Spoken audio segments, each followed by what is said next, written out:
Hey guys, I'm back with another video. The moment you have all been waiting for, the very first TBC video for Warriors on this channel. Now I do want to give you guys a warning. As I've stated in some of my community posts on my YouTube channel, I'm not going to be dropping any pre-raid BIS guides, any DPS warrior guides, any rotation guides, any gearing guides, any profession guides, any dungeon tanking guides, any tank guides, anything TBC related. I'm really going to hold off until we hit a pre-patch date, or we're in the middle of pre-patch, or just a week or two before release. I think that's the best idea to do that, so it's fresh in everybody's minds and you don't have to dig for the videos. However, I do think it's important to give you guys a video about TBC right now and essentially the landscape of DPS warriors or warriors in general in TBC. I've been having a lot of you ask, where do DPS warriors stand in TBC? Where are they on the Mount Rushmore of DPS? Is tanking still viable in TBC? Where does Fury Prod stand in TBC? So I'm going to try and give you guys a straightforward video and basically just a commentary video on how I personally feel, or really how DPS warriors and warriors alone in a raid format stand compared to some of these other classes in TBC.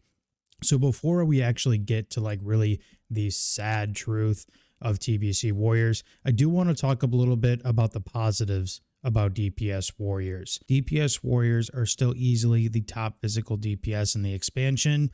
Their cleave is unmatched, and honestly, even compared to some of the other classes that get way better, such as hunters and warlocks, cleaving for DPS warriors, they might have the best cleave in the game. And you're going to find in a lot of these speed running guilds, or guilds that like to just clear as fast as possible, you're going to see them take a little bit more priority with warriors, once again, like you see in Classic, simply because of the limited downtime and their ability to have some of the best cleave in the game. Now, when Phase 6 comes around and you really start to see more warriors be stacking armor penetration, that is when you see warriors are going to skyrocket to the top of the food chain like they are in Classic WoW right now. It's not to say that they aren't good for the rest of the game or the other phases like 1, 2, 3, 4, and 5. They're just really neck and neck with some other classes. But in Phase 6, with an armor penetration stack up, their DPS as a warrior is going to absolutely skyrocket. Now, from a tanking perspective, I think warriors overall right now in the YouTube atmosphere are getting kind of a bad rap when it comes to tanking.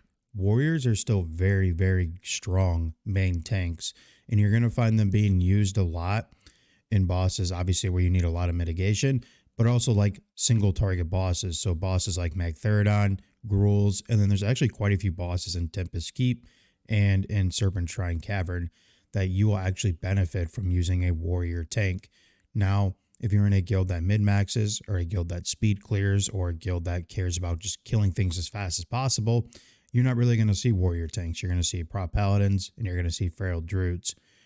However, most of you are not going to be in situations like that.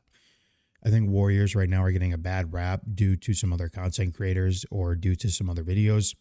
DPS warriors are still very strong, and tank warriors are still very strong, either in an off-tank position or just main tanking a boss solo.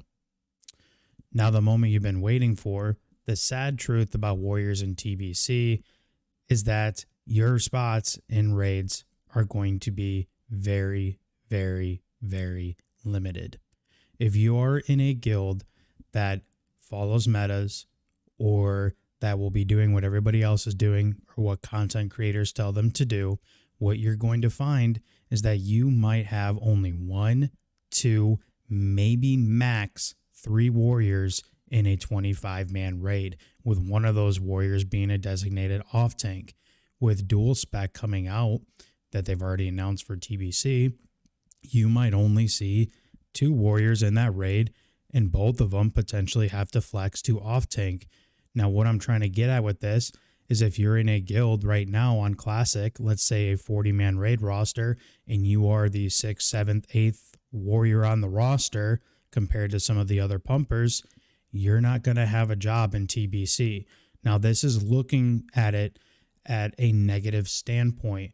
I'm going to give you the glass half full perspective here in a second, but I'm going to tell you right now, if you're looking at it from a pessimistic way, you're not going to have a job.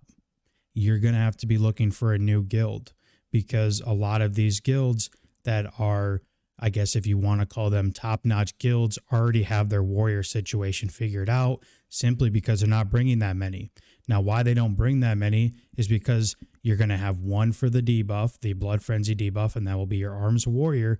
And then you're only going to have maybe one or two other DPS warriors in that raid, simply because there are other classes that are fit the meta better for what your guild is going to be looking for, but they also have way more utility, to where a Fury Warrior essentially would bring no utility, and the only thing they would be bringing is damage. So from a negative standpoint, again, if you are in a 40-man roster right now and you are on the back half of those warriors that get rostered, I promise you, if you stay with that guild in TBC and they only run one or maybe two 25-man rosters, you might be out of a job, and you might need to be either looking to re-roll or potentially look for another guild. Now, looking at that from a positive standpoint is exactly what I just said, but let's look at it from a different light.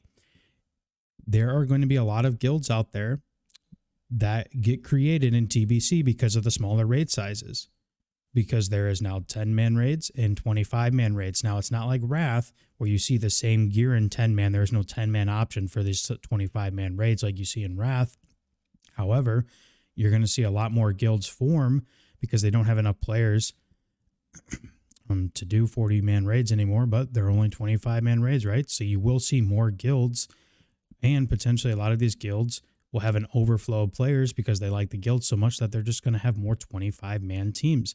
So that in a positive light, compared to what I was just telling you, you might actually have a job, because there might be more than one team in your guild, or there's just going to be a ton of guilds in phase 1, 2, and 3 that will be forming, and you might be able to find a spot there. Now, from looking from another positive perspective, is with dual spec, this is a great time for you to be a trick of all trades. If you can prove to your guild or to just a group of people that you're with that you are a decent off tank, that you're a decent DPS player, you can find a role in a raid team being an off tank or simply just a DPS. It's all about finding your niche and finding that utility.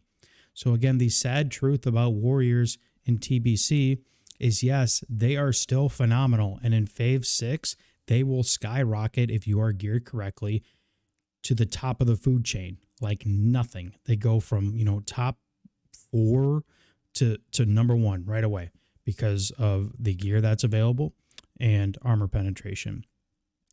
But the sad truth is that a lot of players that are playing Warrior and Classic right now, a lot of them are not going to have a job in TBC.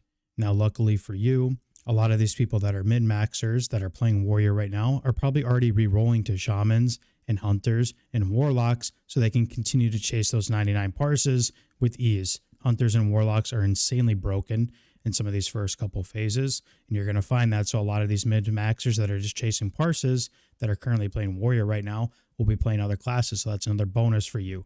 However, I did want to let you guys know that the landscape for TBC Warrior is way different than the Classic as far as getting roster spots. That's just something I want you to prepare for.